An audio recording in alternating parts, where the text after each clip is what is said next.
வணக்கம் மாணவர்களே, உங்கள் எல்லோரையும் ரோஜா தோட்டம் சேனலுக்கு அன்போடு வரவேற்கிறேன். 8ஆம் வகுப்பு தமிழ் பாடம் 2ஆம் பருவத்துல தரப்பட்டிருக்கிற திருக்குறள் பகுதியில ஒரு கேள்வியை இந்த வருஷம் கூடுதலா கேட்டிருக்காங்க.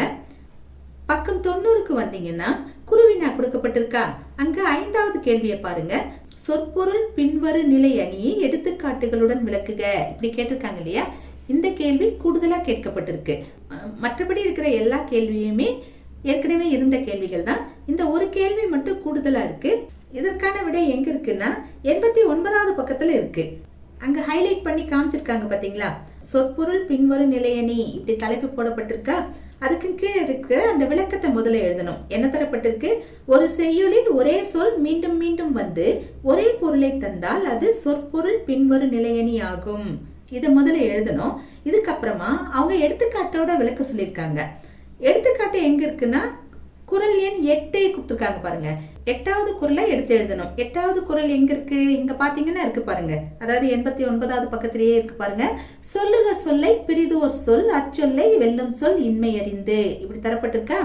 இந்த குறளை எடுத்து எழுதிட்டு இதற்கான பொருளை எழுதணும். இதற்கான பொருளும் கீழே தரப்பட்டிருக்கு பாருங்க. நாம் சொல்லும் சொல்லை வேறு சொல்லால் வெல்ல இயலாதவாறு சிறந்த சொற்களை தேர்ந்தெடுத்து பேச வேண்டும். இதுதான் இந்த குறளுக்குரிய பொருள். இதை எழுதிட்டு இதுக்கப்புறமா இது எப்படி சொற்பொருள் பின்வரும் நிலையணின்னு நாம சொல்லணும் இல்லையா. அது கீழே கொடுத்துருக்காங்க பாருங்க. சொல் என்னும் சொல் ஒரே பொருளில் மீண்டும் மீண்டும் வந்துள்ளதால் இக்குறளில் உள்ளது சொற்பொருள் பின்வரும் நிலையணி ஆகும். இது வரைக்கும் எழுதணும். அதாவது முதல்ல சொற்பொருள் பின்வரும் நிலையணின்னா என்னன்னு எழுதணும். எழுதிட்டு எடுத்துக்காட்டு திருக்குறளை எழுதணும். திருக்குறளை எழுதிட்டு அதற்குரிய பொருளை எழுதணும். எழுதிட்டு அந்த குறள்ல எப்படி சொற்பொருள் பின்வரும் நிலையணி வருதுங்கிறத எழுதணும். இதெல்லாம் எழுதிட்டோம்னா இந்த கேள்விக்கான விடை தயார்.